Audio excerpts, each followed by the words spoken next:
ಈ ಸಾಹೇಬ್ರು ಯಾರು ಅಂತ ನಿಮಗೆ ಗೊತ್ತೇ ಇದೆ.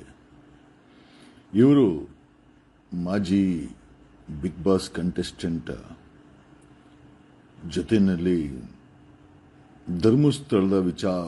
ಧರ್ಮಸ್ಥಳದ ಅನ್ಯಾಯದ ಹೋರಾಟದಲ್ಲಿ ದಣಿಗಳ ಪರವಾಗಿ ನಿಂತಂತ ಮಹಾನ್ ಮಹಾನ್ ಮಹಾನ್ ಮಹಾನ್ ಕಲಾವಿದ ಅಂತ ಹೇಳಿದ್ರು ತಪ್ಪಾಗಲಾರದು. ಹೋರಾಟಗಾರ ಅಂತ ಹೇಳ್ಕಂತಾನೆ. ಈಗ ಈ ಹೋರಾಟಗಾರ ಯಾರ ಹತ್ರ ಚಾನಲ್ ಓಪನ್ ಮಾಡ್ತೀನಿ ಅಂತ ಕಾಸಿಸ್ಕೊಂಡು ಅವರ ಕನ್ವರ್ಸೇಷನ್ನು ಈಗ ವೈರಲ್ ಆಗ್ತಾ ಇದೆ.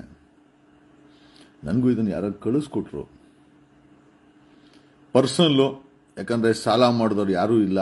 ಸಾಲ ಮಾಡಿನೇ, ಬಟ್ ಸಾಲ ಮಾಡಿದಾಗ ಆ ಜವಾಬ್ದಾರಿಯನ್ನು ಕೂಡ ನಾವೆಲ್ಲ ಮರಿಬೇಕು. ನಾನು ಸಾಲ ಮಾಡಿದ್ದೀನಿ, ನಾನೇನು ಪಾಪ ಕಿರಿಕಿರ್ತಿ ಒಬ್ಬನೇ ಮಾಡವನೇ ಅಂತ ಹೇಳಲ್ಲ. ಒಂದು ನೈತಿಕವಾದಂಥ ಜವಾಬ್ದಾರಿ. ಇವರು ರಿಪಬ್ಲಿಕ್ ಟಿವಿನಲ್ಲಿ ರಾಷ್ಟ್ರೀಯ ಮಾಧ್ಯಮದಲ್ಲಿ ಕೂತ್ಕೊಂಡು ಡಿಬೇಟ್ ಮಾಡಿಸೋ ಅಂತ, ರಿಪಬ್ಲಿಕ್ ಟಿವಿಯವರು ಡಿಬೇಟ್ ಮಾಡಿಸ್ತಾರೆ. ಇವ್ರು ಡಿಬೇಟ್ ಮಾಡೋಂಥ ವ್ಯಕ್ತಿಗಳು. ಜಸ್ಟ್ ಒಂದು ಆಡಿಯೋ ಕೇಳಿ, ತದನಂತರ ಮಾತಾಡ್ತೀನಿ. ನೀವು ನಮ್ಮ ಆಫೀಸ್ ಹತ್ರ ಹೋಗೋದು, ಅಲ್ಲಿ ಹೋದ್ರೆ ದುಡ್ಡು ಬರುತ್ತಾ ಮೇಡಮ್? ಕೀರ್ತಿ ಶಂಕರಘಟ್ಟ ಅಂತ ಹಾಕಿ ದೊಡ್ಡ ನಾಮ ಹಾಕೊಂಡು ಡಿಬೇಟ್ಗಳಲ್ಲಿ ಬಂದು ಕೂತ್ಕೊಂಡಂತಹ ವ್ಯಕ್ತಿಯ ಬಗ್ಗೆ ತಮಗೆ ಪರಿಚಯ ಇರಬಹುದು. ನಿಮ್ಮ ಕೈ ಮುಗಿದು ಬೇಡ್ಕೋತೀನಿ, ನನಗೆ ಇದೊಂದು ಸ್ವಲ್ಪ ಕ್ಲಿಯರ್ ಆಗೋ ತನಕ ನನಗೆ ಟೈಮ್ ಮಾಡಿಕೊಡಿ. ತನ್ನ ಒಂದು ಮುಖವಾಡವನ್ನು ಮುಂದಾನತೆ ಕೊಟ್ಟಿದ್ದಾನೆ. ನಾನು ಹೇಳ್ತಾ ಇರೋದೇ ಸತ್ಯ.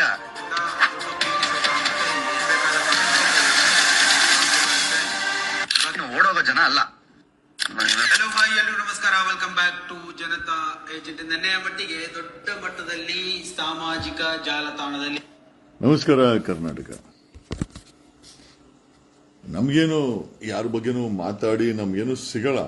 ಬಟ್ ಆದರೂ ಈ ಕಿರಿಕೀರ್ತಿ ಅನ್ನೋ ಮಾಜಿ ಬಿಗ್ ಬಾಸ್ ಕಂಟೆಸ್ಟೆಂಟ್ ಅಂಡ್ ಸುಕಾಲ್ಡ್ ದಣಿಗಳ ಪರ ವಕಾಲತ್ ಹಾಕೊಂಡು ಹೋರಾಟ ಮಾಡಿದಂತ ಯಾವುದೋ ಆನೇಕಲ್ ಹೆಣ್ಮಗಳ ಹತ್ರ ಹಣವನ್ನ ಚಾನಲ್ ಮಾಡ್ತೀವಿ ಅಂತ ಹಣವನ್ನ ಇಸ್ಕೊಂಡು ಆ ಕನ್ವರ್ಸೇಷನ್. ನಮ್ಮ ಪ್ರಶ್ನೆ ಏನಪ್ಪಾ ಅಂತಂದ್ರೆ, ಈಗ ಈ ದಣಿಗಳ ಪರವಾಗಿ ವಕಾಲತ್ ಹಾಕೋ ಈ ವ್ಯಕ್ತಿಗೆ ಆ ದಣಿಗಳು ರಕ್ಷಣೆ ಮಾಡ್ಬೇಕು ತಾನೆ, ದಣಿಗಳು ಜೊತೆಗೆ ನಿಂತ್ಕೊಬೇಕು ತಾನೆ. ದಣಿಗಳು ಜೊತೆ ನಿಂತ್ಕೊಳಲ್ಲ, ಇವ್ರಿಗೂ ನಿಂತ್ಕೊಳೋ ಅಂತ ಒಂದು ಕೆಪಾಸಿಟಿಯನ್ನ ಬೆಳೆಸ್ಕೊಳ್ಳದೆ ಯಾವುದೋ ಕಾಗೆ ಆರಿಸ್ಕೊಂಡು ಆನೆಕಲ್ಲದ ಯಾವುದೋ ಹೆಣ್ಣು ಮಗಳ ಹತ್ರ ಹಣವನ್ನು ಇಸ್ಕೊಂಡು ಈಗ ಆ ಕನ್ವರ್ಸೇಷನ್ ಈಗ ವೈರಲ್ ಆಗಿದೆ. ಪ್ರಶ್ನೆ ಏನಪ್ಪಾ ಅಂತಂದ್ರೆ, ಇಂಥ ವ್ಯಕ್ತಿಗಳನ್ನ Republic TV, national TV, Republic ಟಿವಿನಲ್ಲಿ ಕೂತ್ಕೊಂಡು ತಿಂಗಳಾನ್ಗಟ್ಲೆ ಡಿಬೇಟ್ ಮಾಡಿಸೋ ಅಂತ ರಿಪಬ್ಲಿಕ್ ಟಿವಿಗಳು ಯೋಚನೆ ಮಾಡಿ. ಯಾವ ನೈತಿಕತೆನೇ ಇಲ್ಲದೆ ಈ ಕಿರಿಕೀರ್ತಿ ಅನ್ನೋ ವ್ಯಕ್ತಿಗಳನ್ನ ರಾಷ್ಟ್ರೀಯ ಮಾಧ್ಯಮ, ಆ ಸ್ಮಿತಾ ರಂಗನಾಥ್, ಆ ರಿಪಬ್ಲಿಕ್ ಟಿವಿ ಎಡಿಟರ್ ಶೋಭಾ, ಇವರನ್ನ ತಿಂಗಳಾನ್ಗಟ್ಲೆ ನಾನು ಹೋಗಿದ್ದೆ. ಯಾರ ರಿಪಬ್ಲಿಕ್ ಟಿವಿಗೆ ನನ್ನನ್ನು ಕರೆದಿದ್ರು. ನಾನು ಮೊದಲು ಬರಲ್ಲ ಅಂದೆ, ಆಮೇಲೆ ಮಾಧ್ಯಮಗಳು ಕರೆದಾಗ ನಾವು ಯಾಕೆ ಹೋಗಬಾರ್ದು ಅಂತ ಹೇಳಿ ನಾನು ಹೋಗಿದ್ದೆ. ತುಂಬಾ ದೊಡ್ಡ ಸೆಟಪ್, ಜೆಸಿ ಲಾಲ್ಬಾಗ್ ಹತ್ರ ಇದೆ, ಅದು ತುಂಬಾ ದೊಡ್ಡ ಸೆಟಪ್. ಬಟ್ ನಾನು ಮೊನ್ನೆ ಮಾತಾಡ್ತಾ ಹೇಳ್ದೆ, ಆ ಪವರ್ ಟಿವಿ ಇದು ಇದ್ದಿದ್ದಲ್ಲ, ಯಾವುದು ಫೋಕಸ್ ಟಿವಿ ಸದಾಶಿವದಲ್ಲಿ ಇದೆಯಲ್ಲ, ಅದ್ರಲ್ಲಿ ಅರ್ಧ ಇಲ್ಲ ಜನ. ಅಷ್ಟು ದೊಡ್ಡ ಸೆಟಪ್ ಅನ್ನ ಮಾಡಿ ಈಚೆ ಕಡೆ ಕಡಿಮೆ ಅಂದ್ರು ಒಂದು 2 ಡಜನ್ ರಿಪಬ್ಲಿಕ್ ಟಿವಿ ಗಾಡಿಗಳು ನಿಂತಿದ್ವು, ಆ ಎಕೋ ಗಾಡಿಗಳು. ಒಳಗಡೆ ಹೋದ್ರೆ ತುಂಬಾ ದೊಡ್ಡ setup republic ಟಿವಿದು.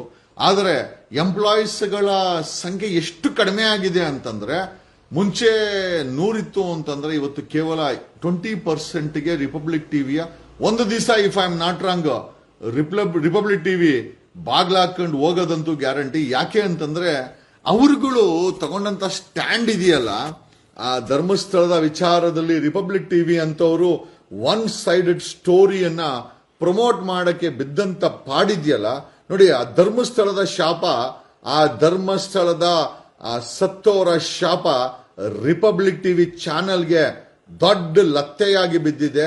Believe it R not, ಅವರ TRP ಒಂದೇ ಅಂತಲ್ಲ, ಅವರ ಚಾನಲ್ ಸ್ಥಿತಿ ನೋಡಿದ್ರೆ ಅಯ್ಯೋ ಇದಾ ಅರ್ನಬ್ ಗೋಸ್ವಾಮಿಯ ಅಷ್ಟು ದೊಡ್ಡ ಚಾನಲ್. ಒಳಗಡೆ ಹೋದರಿ, ಒಳಗಡೆ ನಾನು ಕಣ್ಣಾರ ನೋಡಿದ್ದು ಅಷ್ಟು ದೊಡ್ಡ ಸೆಟಪ್ ಅಲ್ಲಿ ಎಲ್ಲಾ ಹುಡುಗರು 20 ಜನ ಇಲ್ಲ. ಒಬ್ಬ ಯೂಟ್ಯೂಬರ್ ಕಡಿಮೆ ಅಂದ್ರೆ ಒಂದು 7-8 ಜನ ಇಟ್ಕೊಂಡಿರ್ತಾನೆ. ಒಬ್ಬ ಯೂಟ್ಯೂಬರ್ ಚಾನಲ್ 7-8 ಜನ ಇಟ್ಕೊಂಡಿರ್ತಾನೆ, ರಿಪೋರ್ಟಿಂಗು, ಎಡಿಟಿಂಗು, ಅದು ಇದು ಅಂತ. ಅಷ್ಟು ದೊಡ್ಡ ನ್ಯಾಷನಲ್ ಚಾನಲ್ ಅಲ್ಲಿ ನಾನ್ ಕಣ್ಣಾರ ನೋಡಿದ್ದು ಎಲ್ಲ ಖಾಲಿ ಖಾಲಿ ಖಾಲಿ ಖಾಲಿ ಖಾಲಿ. ಧರ್ಮಸ್ಥಳದಲ್ಲಿ ಸತ್ತಂತವರ ಶಾಪ ಹೆಂಗ್ ತಟ್ಟಿದೆ ಕೆಲವರಿಗೆ ಅಂತಂದ್ರೆ, ಅದೇ ಚಾನಲ್ ಅಲ್ಲಿ ಕೂತ್ಕೊಂಡು ದಣಿಗಳನ್ನ, ಕೊಲೆಗಾರರನ್ನ ಡಿಫೆಂಡ್ ಧರ್ಮವನ್ನ, ಯಾವ ಧರ್ಮ ರೀ? ಮಾನವೀಯತೆ ಧರ್ಮ ಬಿಟ್ರೆ ಮೊದಲು ಯಾವ ಧರ್ಮ? ಮೊದಲು ಮಾನವೀಯತೆ, ಮಾನವರಾಗಬೇಕು ನಾವೆಲ್ಲ.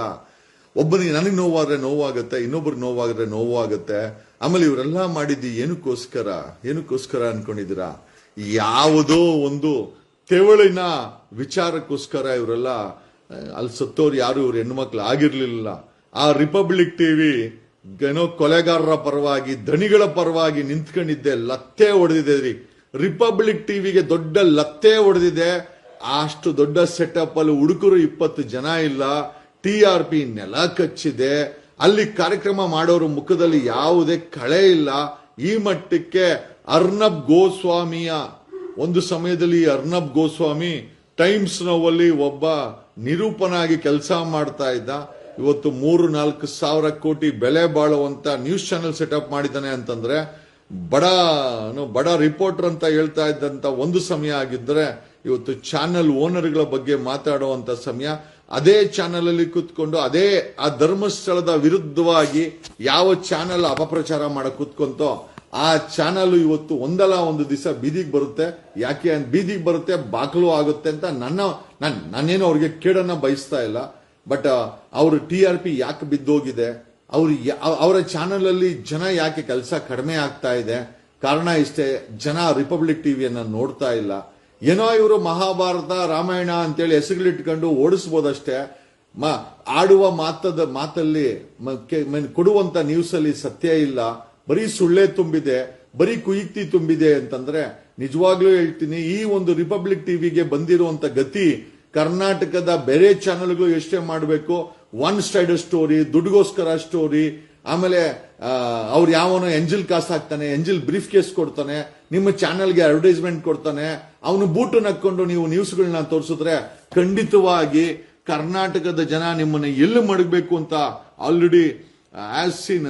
ನಾನು ಹೇಳ್ತೀನಲ್ಲ, ನನ್ನ ಕಣ್ಣು ಮುಂದೆ 2026ಗೆ ಸುಮಾರು ಚಾನಲ್ ಬಾಕಲ್ ಹಾಕೋ ಅಂತ ಎಲ್ಲ ಇರ್ಬೋದು. ದುಡ್ಡು ಮಾಡಿರ್ತಾರೆ, ಏನೋ ಚಾನಲ್ ಜನ ನೋಡಿಲ್ಲ ಅಂತಂದ್ರು ಅವ್ರು ಮಾಡಿರೋ ಸಂಪಾದನೆ ಉಳಿಸ್ಕೋಸ್ಕರ ಆದ್ರೂ ಅವುಗಳನ್ನ ಓಡಿಸ್ಕೊಂಡಿದ್ದಾರೆ. ಎಷ್ಟು ದಿನ ಅಂತ ಜೇಬಿಂದ ದುಡ್ಡು ಹಾಕಕ್ ಸಾಧ್ಯ? ಎಷ್ಟು ದಿನ ಅಂತ ದಣಿಗಳು, ಕೊಲೆಗಾರರು ದುಡ್ಡು ಕೊಡ್ತಾರೆ ಇವ್ರುಗಳಿಗೆ ಚಾನಲ್? 1 ತಿಂಗಳು 2 ತಿಂಗಳು. ಅದೇ ಹೇಳ್ತಾರಲ್ಲ, ಅರಿಶಿಣದ ಕೂಳ್ಗೋಗಿ ವರ್ಷದ ಕೂಳು ಕಲ್ಕೊಂಡ್ರಂತೆ. ನಮ್ಮನೇಲಿ ಹೇಳ್ತಾರೆ, ನಮ್ಮ ದೊಡ್ಡವರು ಹೇಳ್ತಾ ಇದ್ರು, ಯಾವ್ದೋ ಮದುವೆ ಊಟಕ್ಕೆ ಹೋಗಿ ನಿಜವಾಗ್ಲೂ ಪ್ರತಿದಿನ ಊಟ ಕೊಡೋ ಅಂತ ಕೆಲಸವನ್ನ ಕಳ್ಕೊಂಡ್ರು ಅನ್ನೋದಕ್ಕೆ ಈ republic TV and Kirik Keerthi are the best example. ನಾನು ಹೇಳ್ತೀನಲ್ಲ, ಆ ಕಿರಿಕೀರ್ತಿ ಯಾವ ಮಟ್ಟಕ್ಕೆ ಧರ್ಮಸ್ಥಳದ ವಿಚಾರದಲ್ಲಿ ಡಿಫೆಂಡ್ ಮಾಡ್ಕೊಂಡ ಅಂತಂದ್ರೆ ನಾವು ಹೇಳಲಿಕ್ಕೆ ಸಾಧ್ಯ ಇಲ್ಲ. ನೊಂದ ಆತ್ಮಗಳು, ನೊಂದ ಜೀವಗಳ ಶಾಪ ಇವ್ರುಗಳಿಗೆ ತಟ್ಟಿದೆ ರೀ.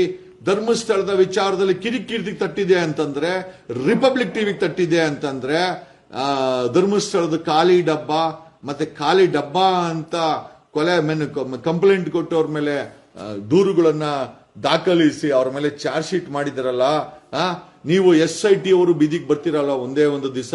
ಈ ಸರ್ಕಾರ, ಕಾಂಗ್ರೆಸ್ ಸರ್ಕಾರದ DK ಶಿವಕುಮಾರ್ ಇದಕ್ಕೆಲ್ಲ ಕುಯುಕ್ತಿ ಮಾಡಿರೋದು ನಮ್ಗೆ ಚೆನ್ನಾಗಿ ಗೊತ್ತಿದೆ.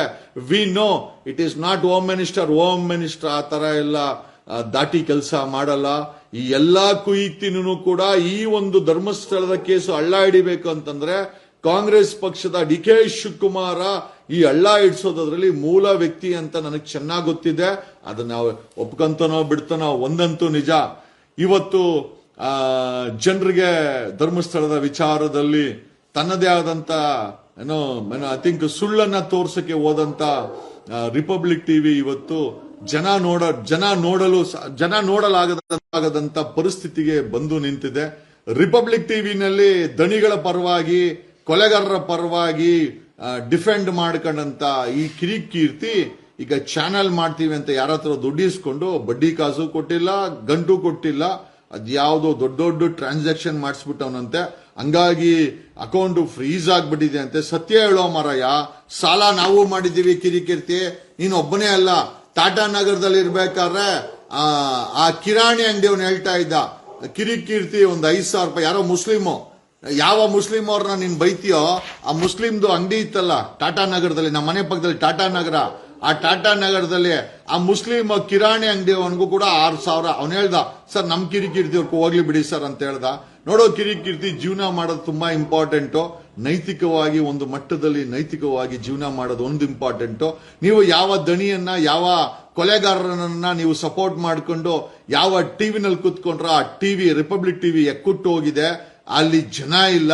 ಅಲ್ಲಿ ಮಾಡ್ತಾ ಇರುವಂತ ಎಂಪ್ಲಾಯಿಗಳ ಗಣಸಂಖ್ಯೆ ಗಣನೀಯವಾಗಿ ಕುಸಿತಾ ಇದೆ. ಅಲ್ಲಿ ಮುಂಚೆ ಒಂದು 200 ಜನ ಮಾಡ್ತಾ ಇದ್ರು ಅಂತೆ, ಹುಡುಕಿದ್ರು 20 ಜನ ಇಲ್ಲ. ಅಷ್ಟು ದೊಡ್ಡ ಸೆಟಪ್ ಅಲ್ಲಿ ಈಚೆ ಕಡೆ ಒಂದು 20-25 ಗಾಡಿ ಬಿದ್ದಿದ್ವು. ಯಾವ ಗಾಡಿನೂ ಕೂಡ ವಾಶ್ ಮಾಡಿಲ್ಲ. ಅಲ್ಲಿ ಹೋದ್ರೆ ರಿಪಬ್ಲಿಕ್ ಟಿವಿ ಅನ್ಸುತ್ತೆ ಇವತ್ತಲ್ಲ ನಾಳೆ ಇವರು ಏನೋ ಕಂತೆ ಬಂತೆ ಸುತ್ಕೊಂಡು ಹೋಯ್ತಾರೆ ಅಂತ. ಇರ್ಬೋದು, ದುಡ್ಡು ಇರ್ಬೋದು, ಇಲ್ಲ ಅಂತ ಹೇಳ್ತಾ ಇಲ್ಲ. ಈಗ ಯಾವ ಅಡ್ವರ್ಟೈಸ್ಮೆಂಟ್ ಬಂದಿಲ್ಲ ಅಂದ್ರು, ಯಾವ ಚಾನಲ್ ಯಾರು ಜನ ನೋಡಿಲ್ಲ ಅಂದ್ರೂ ಕೂಡ ಚಾನಲ್ ಓಡಿಸ್ಬೋದು. ಬಟ್ ಒಂದಂತೂ ನಿಜ, ಎಷ್ಟು ದಿನ ಕೈಯಿಂದ ಕಾಸಾಕಿ ಚಾನಲ್ ಓಡ್ಸಕ್ಕಾಗತ್ತೆ? ಕಾಯೋಣ. ಒಂದಂತೂ ನಿಜ, ಧರ್ಮಸ್ಥಳದ ವಿಚಾರದಲ್ಲಿ ಯಾರ್ಯಾರು ಅನ್ಯಾಯ ಮಾಡಿದ್ರೋ, ಯಾರ್ಯಾರು ಅನ್ಯಾಯದ ಪರ ನಿಂತ್ಕೊಂಡ್ರೋ, ಒಬ್ಬೊಬ್ಬರೇ ಬಾಗ್ಲಾಕಂತವ್ರೆ, ಒಬ್ಬೊಬ್ಬರೇ ಬೀದಿಗೆ ಬತ್ತಾವ್ರೆ, ಒಬ್ಬೊಬ್ಬರೇ ಬಂಗ ಹೇಳ್ತಾ ಇದಾರೆ. ಅದರ ಮೊದಲ ಎಪಿಸೋಡ್ ರಿಪಬ್ಲಿಕ್ ಟಿವಿಯ ಕುಸಿತ, TRP ಕುಸಿತ, ರಿಪಬ್ಲಿಕ್ ಟಿವಿಯನ್ನ ಜನ ತಿರಸ್ಕಾರ ಮಾಡಿದಾರಲ್ಲ, ಇದೇ ಜನಗಳ ತೀರ್ಪು ರೀ. ನೀವು ನ್ಯಾಯಾಲಯದಲ್ಲಿ ಮೋಸ ಮಾಡಬಹುದು, ಪೊಲೀಸರು ಇಟ್ಕೊಂಡು ಮೋಸ ಮಾಡಬಹುದು, ತನಿಖೆ ಹೆಸರಲ್ಲಿ ಮೋಸ ಮಾಡಬಹುದು, ಸುಳ್ಳು ಕೇಸ್ ಹಾಕ್ಬೋದು. ಆದರೆ ಮೇಲೊಂದು ನ್ಯಾಯಾಲಯ ಇದೆ, ಅಲ್ಲೊಬ್ಬ ಜಡ್ಜ್ ಇದ್ದಾರೆ, ಅದನ್ನೆಲ್ಲ ನೋಡ್ತಾ ಇದ್ದಾರೆ. ಧರ್ಮಸ್ಥಳದಲ್ಲಿ ನೀವು ಮಾಡಿದಂತ ಅನ್ಯಾಯ ಇವತ್ತು ರಿಪಬ್ಲಿಕ್ ಟಿವಿ ಬಾಗ್ಲಾಕ ಮಟ್ಟಕ್ಕೆ ಬಂದಿದೆ. ಆ ರಿಪಬ್ಲಿಕ್ ಟಿವಿಲಿ ಕೂತ್ಕೊಂಡು ಕೊಲೆಗಾರರನ್ನ ಮತ್ತೆ ದಣಿಗಳನ್ನ ಡಿಫೆಂಡ್ ಮಾಡ್ಕೊಂಡಂತ ಇದೇ ಕಿರಿಕೀರ್ತಿ ಇವತ್ತು ಬಂಗ ಹೇಳ್ತಾ ಇದ್ದಾನೆ.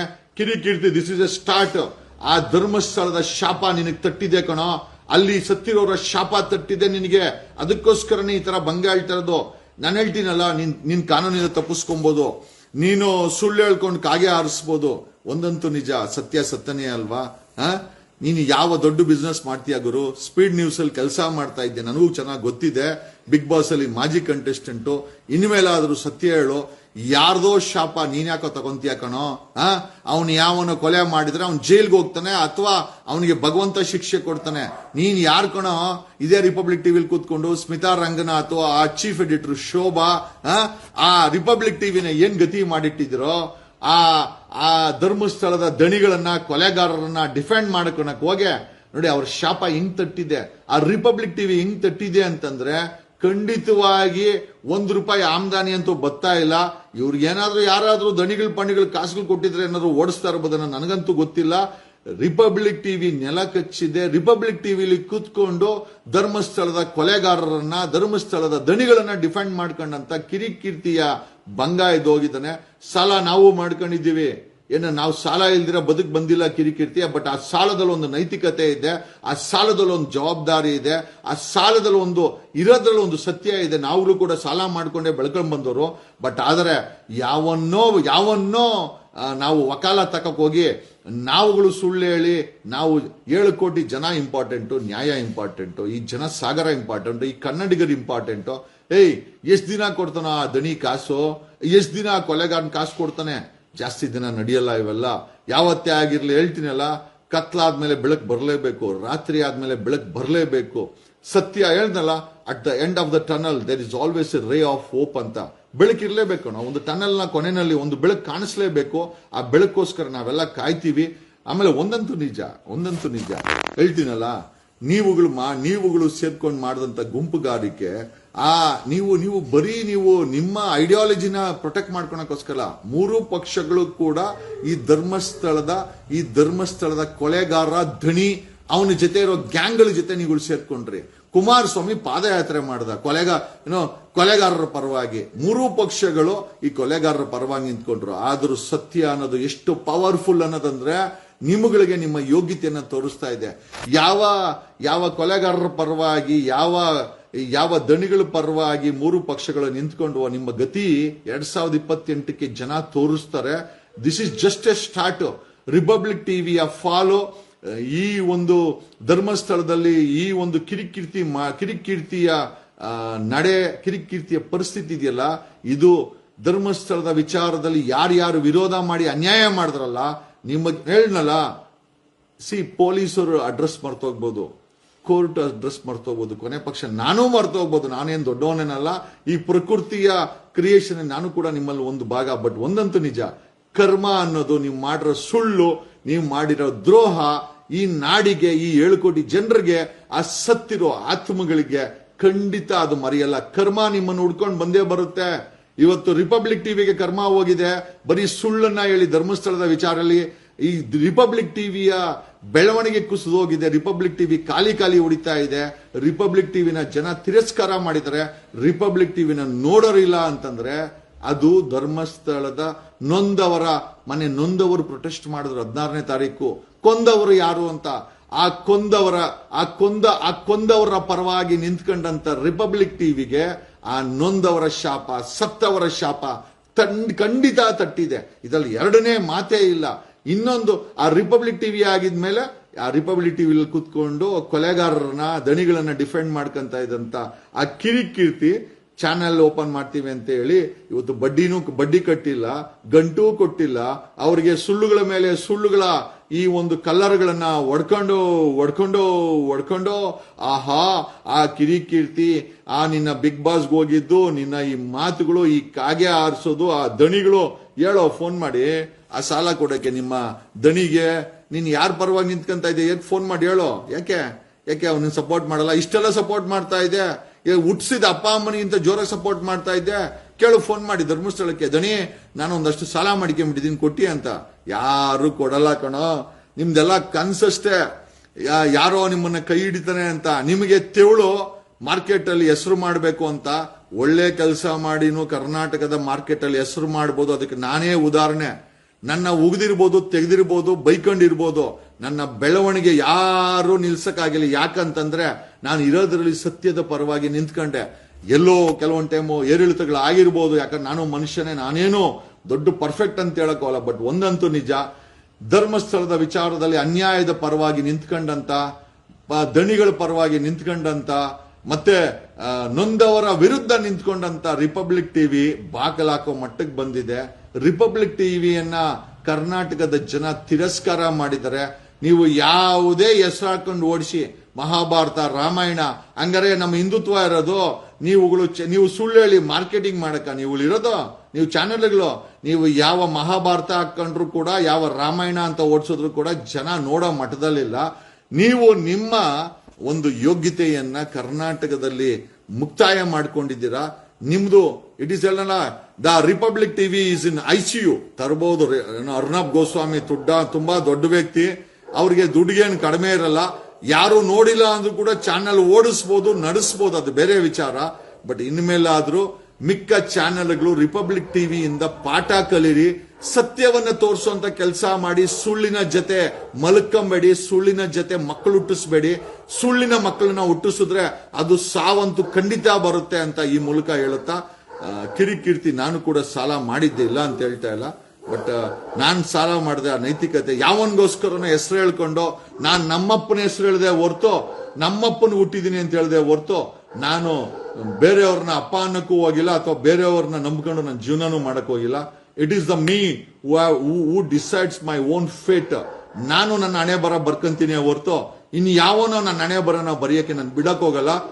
ನಾನು ಸ್ಲೋ ಇರ್ಬೋದು, ಬಟ್ ಸ್ಟಡಿ ಇದ್ದೀನಿ. ನಾನು ಸ್ವಲ್ಪ ಲೇಟ್ ಇರ್ಬೋದು, ಬಟ್ ಆನ್ ಟೈಮ್ ಇದ್ದೀನಿ. ಒಂದಂತೂ ನಿಜ, ನಾನು ಏನು ಸಾಧನೆ ಮಾಡಬೇಕೋ ಕರ್ನಾಟಕದಲ್ಲಿ ಸತ್ಯವಾಗಿದ್ಕೊಂಡು, 7 ಕೋಟಿ ಜನರ ಜೊತೆಲಿ ಇದ್ಕೊಂಡು, ಕಣದಲ್ಲೂ ಕನ್ನಡವನ್ನ ತುಂಬಿಕೊಂಡು, ಕನ್ನಡಿಗರ ಜೊತೆ ನಿಮ್ಮ ಮನೆ ಮಗನಾಗಿ ನಾನು ಇರ್ತೀನಿ ಹೊರತು ನಾನು ಯಾವತ್ತು ಎಲ್ಲೂ ಕೂಡ ಸೇಲ್ ಆಗಿಲ್ಲ. ನಾನು ಹೇಳೋದಲ್ಲ, ರಮೇಶ್ ಜಾರಕಿಹೊಳಿ ಕೇಸಲ್ಲೇ 150 ಕೋಟಿ ಆಫರ್ ಕೊಟ್ರು, ನಾನು ಅಲ್ಲೇ ಕೈ ಬಿಟ್ಟೆ. ಬೇರೆ ಬೇರೆ ಕೇಸ್ಗಳಲ್ಲಿ ಹೋರಾಟಗಳಲ್ಲಿ ಕಾಸನ್ನು ತಂದ್ಕೊಡಕ್ ಬಂದ್ರು. ನಾನು ಎಲ್ಲೂ ಕೂಡ ಅವಶ್ಯಕತೆ ಅಂದಿಲ್ಲ. ಆ ಕಾಸನ್ನ ನಾನೇ ಸಂಪಾದನೆ ಮಾಡದೆ ಹೊರತು ಯಾವನೋ ಕೊಡೋ ಬ್ರೀಫ್ ಕೇಸಿಂದ, ಯಾವನೋ ಕೊಡೋ ಬುಟ್ಟಿಯಿಂದ, ಯಾವನೋ ಕೊಡೋ ಎಂಜಲ್ ಕಾಸಿಂದ ನಾನು ಯಾವತ್ತೂ ಬೆಳೆದಿಲ್ಲ. ನಮ್ಮ ತಂದೆ ತಾಯಿ, ನಮ್ಮ ಅಜ್ಜಿ ತಾತ ಒಳ್ಳೆ ಆಸ್ತಿನ ಬಿಟ್ಬಿಟ್ಟು ಹೋಗಿದ್ದಾರೆ. ಭಗವಂತ ನನಗೆ ಒಳ್ಳೆ ಬುದ್ಧಿ ಕೊಟ್ಟಿದ್ದಾನೆ, ಒಳ್ಳೆ ಲುಕ್ ಕೊಟ್ಟಿದ್ದಾನೆ. ಎಲ್ಲದಕ್ಕಿಂತ ಹೆಚ್ಚಾಗಿ ನಾನು ಮಾತಾಡೋ ಮಾತು ಮನೆ ಮನೆ ಮಾತಾಗುತ್ತೆ. ಆ ಮಾತಿಗೆ ಕೋಟಿ ಕೋಟಿ ಸಾವಿರಾರು ಕೋಟಿ ಕೊಟ್ಟರು ಬೆಲೆ ಇಲ್ಲ. ಇವತ್ತು ಚಾನೆಲ್ಗಳು ನೋಡ್ದಿರಾ, ಚಾನೆಲ್ ಯಾವ ಚಾನೆಲ್ನ ಜನ ನೋಡಲ್ಲೋ, ಆದ್ರೆ ನನ್ನ ಮಾತನ್ನ ಕರ್ನಾಟಕದಲ್ಲಿ ಪಲ್ಸ್ ಮಾಡ್ತಾರ್ರಿ. ನಾನೊಂದು ವಿಡಿಯೋ ಮಾಡಾಕರೆ ಒಂದು 100ಕ್ಕೂ ಹೆಚ್ಚು ಯೂಟ್ಯೂಬರ್ಸ್ ಅದನ್ನ ಕಾಪಿ ಮಾಡಿಕೊಂಡು ಜನರು ತಲುಪಿಸ್ತಾರೆ. ನಾನು ನಿಮ್ಮ ಎಲ್ಲರಿಗೂ ಋಣಿಯಾಗಿರ್ತೀನಿ. ನೆನ್ನೆ ವೀರಪ್ಪನವ್ರ ಬಗ್ಗೆ ಮಾತಾಡಿದ್ರೆ, ವೀರಪ್ಪನವ್ರ ಬಗ್ಗೆ ಮಾತಾಡಿದ್ರೆ ದೊಡ್ಡ ವೈರಲ್ ಆಗಿದೆ. ಯಾವ ಚಾನೆಲ್ ಮಾತಾಡಿಲ್ಲ ಉಪಲೋಕಾಯುಕ್ತ ವೀರಪ್ಪನವರ ಮಾತಿನ ಬಗ್ಗೆ. ಅಂದ್ರೆ ನೀವೇನಾದ್ರೂ ಸುಳ್ಳು ಕಂಪ್ಲೇಂಟ್ ಕೊಟ್ರೆ ಜೈಲ್ಗೆ ಹೋಗ್ತೀರಾ ಅಂತ ಹೇಳೋ ವಿಚಾರವನ್ನ ನಾನು ಮಾತಾಡಿದೆ. ಯಾವ ಚಾನೆಲ್ ಡಿಬೇಟ್ ಮಾಡಿಲ್ಲ.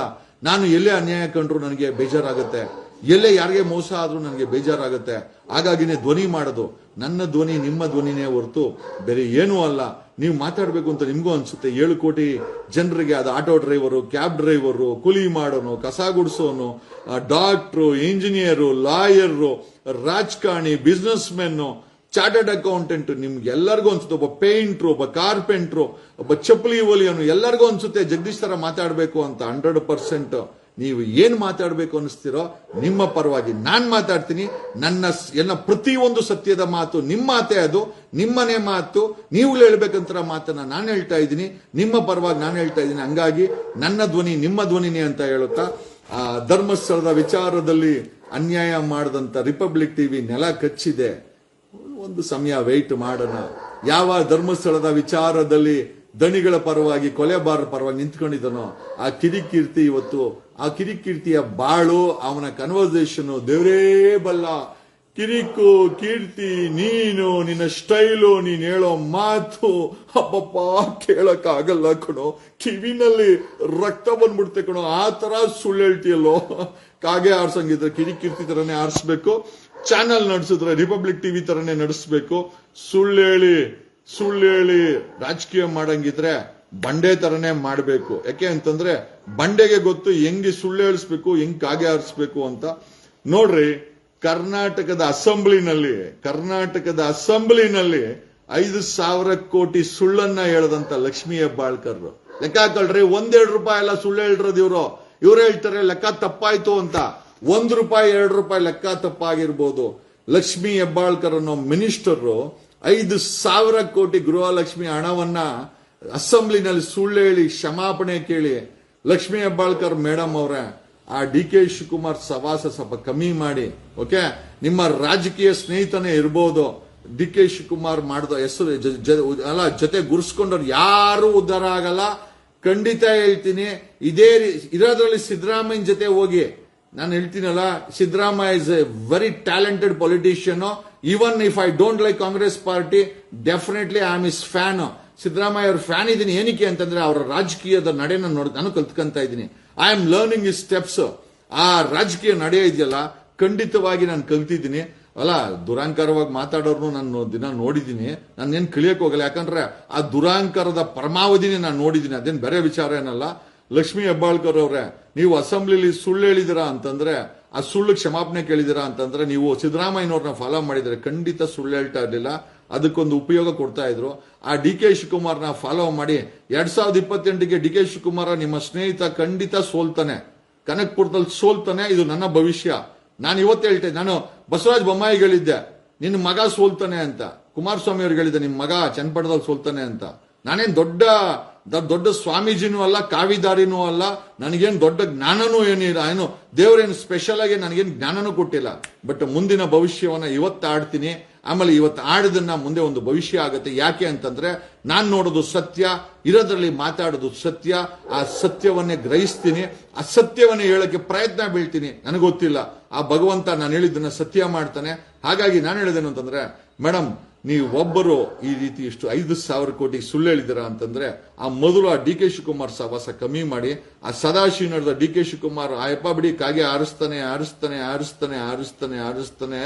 ಅಪ್ಪ ಆ ಕಾಗೆನ ನಮ್ಮ ಕೈಲಿ ನೋಡಕೇ ಆಗಲ್ಲ ಗುರು. ಆ ಲೆವೆಲ್ ಕಾಗೆ ಆರಿಸ್ತಾನೆ. ಒಂದಂತೂ ನಿಜ, ಕರ್ನಾಟಕದ ಜನರಿಗೆ ಒಂದು ಸತ್ಯ ಬೇಕಾಗಿದೆ, ಸತ್ಯವಾಗಿ ನಡೆಯೋ ಜನ ಬೇಕಾಗಿದೆ. ಸುಳ್ಳನ್ನು ಹೇಳೋರು ಸರ್ವನಾಶದಲ್ಲಿ ಕೊನೆ ಆಗುತ್ತೆ ಅನ್ನೋದಕ್ಕೆ ರಿಪಬ್ಲಿಕ್ ಟಿವಿಯ ಇವತ್ತಿನ ಪರಿಸ್ಥಿತಿನೇ ನಮಗೆ ಏನೋ ಕೈದಲ್ಲಿರುವಂತ ಕನ್ನಡಿ. ಈ ಕಿರಿಕೀರ್ತಿ ಅದಕ್ಕೆ ಇನ್ನೊಂದು ಕನ್ನಡಿ. ಧರ್ಮಸ್ಥಳದಲ್ಲಿ ಅನ್ಯಾಯದ ಪರವಾಗಿ ನಿಂತ್ಕೊಂಡು ಅನ್ಯಾಯವನ್ನೇ ಪ್ರಚಾರ ಮಾಡಿಕೊಂಡು ಅನ್ಯಾಯವಾಗಿ ಮಾತಾಡದಂತ ರಿಪಬ್ಲಿಕ್ ಟಿವಿ ನೆಲ ಕಚ್ಚುವ ಪರಿಸ್ಥಿತಿ ಬಂದಿದೆ. ಅದೇ ಚಾನೆಲ್ ಅಲ್ಲಿ ಕೂತ್ಕೊಂಡು ದಣಿಗಳ ಪರವಾಗಿ, ಕೊಲೆಗಾರರ ಪರವಾಗಿ, ಧರ್ಮ ಕರ್ಮ ಅನ್ಕೊಂಡು ಮಾತಾಡದಂತ ಕಿರಿಕೀರ್ತಿ ಸಾಲಗಳು ಮಾಡಿಕೊಂಡು ಚಾನೆಲ್ ಮಾಡ್ತೀನಿ ಅಂತ ಅವನು ಬಿದಿಗೆ ಬಂದಿದ್ದಾನೆ. ಧರ್ಮಸ್ಥಳದ ವಿಚಾರದಲ್ಲಿ ತಾನೇ ಎಲ್ಲ ಬಾಸು ಅಂತ ಹೇಳಿ ಅಲ್ಲಾಡ್ಸಕ್ ಹೋದಂತ ಅಲ್ಲಾಡ್ಸು ಬಂಡೆ ಬಂಡೆ ಈ ಎಂಟೈರ್ ಧರ್ಮಸ್ಥಳದ ಪ್ರಕರಣವನ್ನ ಡ್ರೈವ್ ಮಾಡಿದನು ಬಂಡೆ ತನ್ನದು ಎಲ್ಲೈತೆ ಅಂತ ಅಲ್ಲಾಡ್ಸಕ್ ಹೋಗಿ ಇವತ್ತು ಬಂಡೆ ಸಿಎಂ ಆಗಬೇಕಾಗಿತ್ತು. ಬಂಡೆ ಡೆಪ್ಯೂಟಿ ಸಿಎಂ ಆಗಿ ಕೆಳಗಡೆ ಹಿಡಿದು 2028ಕ್ಕೆ ಸೋಲ್ತಾನೆ. ಯಾಕೆ ಅಂತಂದ್ರೆ ಆ ಧರ್ಮಸ್ಥಳದ ಶಾಪ ಇದೆಯಲ್ಲ ಬಂಡೆಗೂ ತಟ್ಟಿದೆ. ಬಂಡೆ ನಿನಗೆ ಧರ್ಮಸ್ಥಳದ ಶಾಪ ಖಂಡಿತ ತಟ್ಟಿದೆ. ಅದಕ್ಕೋಸ್ಕರನೇ ನೀನು ಸಿಎಂ ಆಗಿಲ್ಲ. ಆ ಡೆಪ್ಯೂಟಿ ಸಿಎಂ ಕೂಡ ಜಾಸ್ತಿ ದಿನ ನೀನ್ ಇರಲ್ಲ, ನಂಗೆ ಚೆನ್ನಾಗಿ ಗೊತ್ತಿದೆ. ನೋಡಿ, ಯಾರೇ ಆಗಿರ್ಬೋದು ಅನ್ಯಾಯ ಮಾಡಿದ್ರೆ ದೇವ್ರಿಗೊಪ್ಸಿ, ಯಾರೇ ಮಾಡಿರ್ಲಿ, ಅದು ನಾನೇ ಮಾಡಿದ್ರು ಕೂಡ ದೇವ್ರಿಗೊಪ್ಸಿ, ದೇವ್ರ ಗತಿ ಕಾಣಿಸ್ತಾನೆ. ನಾನು ನ್ಯಾಯದಲ್ಲಿ ನಂಬಿರೋನು, ಸತ್ಯದಲ್ಲಿ ನಂಬಿರೋರ್ನ ನಂಬಿದ್ದೀನಿ ನಾನು. ನೀವು ಯಾರನ್ನ ನಂಬಿದೀವಿ? ನೀವು ಯಾರನ್ನ ನಂಬಿದ್ರೆ ನಾನು ಅವ್ರನ್ನೇ ನಂಬಿದ್ದೀನಿ. ನೀವು ನಂಬಿರೋದು ಮೇಲಿರುವಂತ ಶಕ್ತಿಯನ್ನ, ನಾನು ಕೂಡ ಅವನನ್ನೇ ನಂಬಿರೋದು. ನೀವು 7 ಕೋಟಿ ಜನ ಜಗದೀಶ್ ಏನೋ ಹಾಕಿದ್ರೆ ಏನೋ ಇರ್ತದೆ ಅಂತ ನೋಡ್ತೀವಿ ಅಂತ ಆ ನಂಬಿಕೆಯನ್ನ ಉಳಿಸ್ಕೊಳ್ಳೋಂತ ಕೆಲಸ ಮಾಡುವಂತ ಒಬ್ಬ ನೈಜ ಕನ್ನಡಿಗ, ನಿಮ್ಮ ಮನೆ ಮಗ, ನಿಮ್ಮ ಮನೆ ಅಣ್ತಮ್ಮ, ನಿಮ್ಮ ಬಿಗ್ ಬಾಸ್ ಕಂಟೆಸ್ಟೆಂಟು, ನಿಮ್ಮ ವಕೀಲ್ ಸಾಬು. ಬಟ್ ಒಂದಂತೂ ನಿಜ, ನೀವ್ ಏನ್ ಬೇಕಾರೆ ಅನ್ಕೊಳ್ಳಿ, ನಾನು ಯಾವತ್ತೇ ಆಗಿರ್ಲಿ ಅನ್ಯಾಯದ ಪರ ನಿಂತ್ಕೊಳ್ಳಲ್ರಿ ಅದರಿಂದ 1000 ಕೋಟಿ ಬರ್ಲಿ ಹೋಗ್ಲಿ, ನನಗದ್ ಬೇಕಾಗಿಲ್ರಿ. ನನಗೆ ಈ ನಾಲ್ಗೆ ಇಂಪಾರ್ಟೆಂಟು, ಈ ವಾಯ್ಸ್ ಇಂಪಾರ್ಟೆಂಟು. ಈ ವಾಯ್ಸ್ ಅನ್ನು ಕೇಳಕ್ಕೆ ಬೆಳಗ್ಗೆ ನೋಡಿ 66 ಜನ ನೋಡ್ತಾ ಇದ್ದೀರಾ. Can you just believe? ಬೆಳಗ್ಗೆ ಹೊತ್ತು ಹಾಕಿದ್ರೆ 2-3 ಜನ ನೋಡಲ್ಲ, ಚಾನೆಲ್ಗಳದ್ದು 2-3 ಜನ ನೋಡಲ್ಲ. ನನ್ನ ಮಾತನ್ನ 66 ಜನ ನೋಡ್ತಾ ಇದ್ದು. 66 ಕೋಟಿ ನನಗೆ 66 ಕೋಟಿ ಜನ ನೋಡ್ದಂಗೆ ನನಗೆ ನಿಜವಾಗ್ಲೂ ನಿಮ್ಮ ಆಶೀರ್ವಾದ ಅಂತ ಹೇಳುತ್ತಾ ಸದಾ ನಿಮ್ ಜೊತೆ ಇರ್ತೀನಿ, ಸದಾ ನಿಮ್ಮ ಮನದ ಮಾತನ್ನ ಮಾತಾಡ್ತೀನಿ, ಸದಾ ನಿಮ್ ಪರವಾಗಿರ್ತೀನಿ, ಸದಾ ನಿಮ್ ಜೊತೆನೇ ಇರ್ತೀನಿ, ನಿಮ್ ಜೊತೆನೇ ಬದುಕ್ತೀನಿ, ನಿಮ್ ಜೊತೆಲೇ ನಡೀತೀನಿ, ನಿಮ್ಮ ಜೊತೆನೆ ನಗ್ತೀನಿ. ನೀವು ನಕ್ಕರೆ ನಾನು ನಗಿಸ್ತೀನಿ, ನಾನು ನಗಿಸ್ತೀನಿ, ನೀವು ನಗಿಸ್ತೀನಿ ಅಂತ ಹೇಳ್ತಾ ಕಣದಲ್ಲೂ ಕನ್ನಡ ನಿಮ್ಮ ಜೊತೆ ನಾನಿರುವೆ. ಓಕೆ, ನಾನಿನ್ನ ಮರೆಯಲಾರೆ. ಯಾರಿಗೆ? ರಿಪಬ್ಲಿಕ್ ಟಿವಿ ಸ್ಮಿತಾಗ? ಖಂಡಿತ ಅಲ್ಲ. ಸ್ಮಿತಾ ಅವರು ತುಂಬಾ ಒಳ್ಳೆಯವರು. ನಾನು ಹೇಳ್ತಾ ಇರೋದು ಕಿರಿಕೀರ್ತಿಗ? ಖಂಡಿತ ಅಲ್ಲ. ಆಮೇಲೆ ಏನು ಡಿ ಕೆ ಶಿವಕುಮಾರ್ಗ? ಖಂಡಿತ ಅಲ್ಲ. ನಾನು ಇದನ್ನ ಯಾರಿಗೆ ಹೇಳಿದ್ದೀನಿ ಅಂತ ಅವ್ರಿಗೆ ಗೊತ್ತಿದೆ. Thanks a lot, love you all. ಕಣದಲ್ಲೂ ಕನ್ನಡ. ಮತ್ತೆ ಸಿಗೋಣ.